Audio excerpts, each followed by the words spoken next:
There's a line here, girl. You got a problem here, guy? This movie felt like a very self-aware horror film that actually understood how to build tension pretty efficiently. So Ghostface is a cool killer. Dead by Daylight, I played him quite a bit. Not that that really matters in the context of the horror movies. It's not like they're referencing Dead by Daylight where he's fucking hanging people on meat hooks or anything. But point is, I think Ghostface is cool, and in this movie, he's at his best ever, I would argue. I still just love the phone calls that he gives where he cosplays as a Reddit armchair psychologist, but is actually able to read the person pretty well and hyper-analyze them and delivers this fucking bone-chilling monologue that's right on the money, always leading to a very tense standoff or a brutal, gory kill. Hello. Let's play a game. You know you're like the 10th guy to try this, right? It never works out for the dipshit in the mask. Maybe. But there's never been one like me, Gale.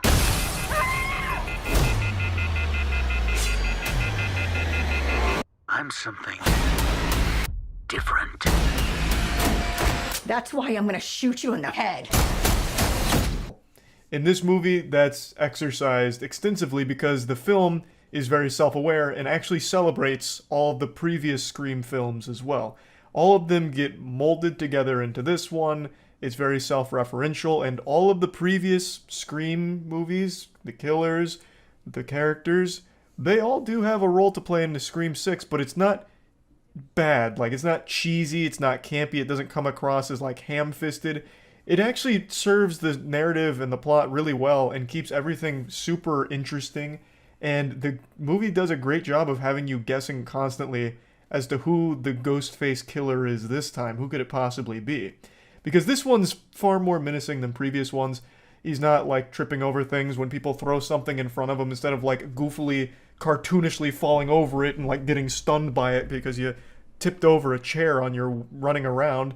Like, he'll just, you know, move the chair to the side and continue running right next to you. He actually conducts himself well in a normal fight. So, like, at one point, someone's got a shotgun, he, like, dodges, eventually overpowers a person and shoots them with the shotgun and then starts hunting with the shotgun out. Like, it's a side of Ghostface that I think is newer in the terms of, like, how efficient he is as a murderer, if that makes sense. And it's complemented by the fact that the film is smart enough to make these scenes tense. So, while he's hunting with a shotgun, our two main characters are hiding, trembling, and actually making wise decisions in order to get out of that situation. Just overall, I was pretty impressed that they actually built tension in interesting ways. One tool they used a few times is the phone call, like I mentioned. And they keep it very on edge. Like, you're literally talking to the murderer, and you know he's got to be nearby since he's talking to you, and he's like fucking threatening you, letting you know, like, you are about to die. I mean, the fat lady's about to sing here, bub. You know, watch out, Buster, because he's nearby, and he's literally telling you that. And it works because as he's, you know, delivering this supervillain speech, the person is, like, exploring slowly, like, looking for Ghostface anywhere, like, opening a cookie jar, like, maybe he's hiding in there. I don't know, all of it just kind of worked well for tension building. Now, that's not to say this movie's, like, amazing or perfect or anything. It is a good movie, but there are some glaring issues. The biggest one being some characters get stabbed, like, 50 times, and it doesn't matter. Like, it feels like a lot of times the movie pulls punches when it comes to its... I don't want to give any spoilers, but there are some characters here where they'll get stabbed literally 50 times, but they'll keep fighting, and they'll be fine, right? Like, for instance, the main character gets stabbed, like, 3 fucking times at one point, and still is totally fine to, like, run around, fucking, you know, jumping jacks and fighting at all points, even just relaxing casually. Like, it seems like sometimes the stabbings don't matter at all. People will get blasted like a pincushion 50 fucking times and live in the film, which is weird, you know, for obvious reasons. And I think that's a pretty big problem. But another thing is the cops. Like, holy shit, Ghostface kills a lot of people. The body count in this film is pretty high. And the cops show up every single time. So there's like 50 fucking deaths. The cops are there every time, literally seconds after all the deaths happen. And they all involve the main characters, you know, Sam and Tara. And for some reason they don't think like, a lot of people are dying around Sam and Tara right now in this group. Maybe we'll leave like an officer behind just to kind of like check it out. Because, I mean, he might strike again because he's killing every fucking hour, basically. Why don't we just leave a squad car behind just to see if maybe we get lucky and catch the killer here, right?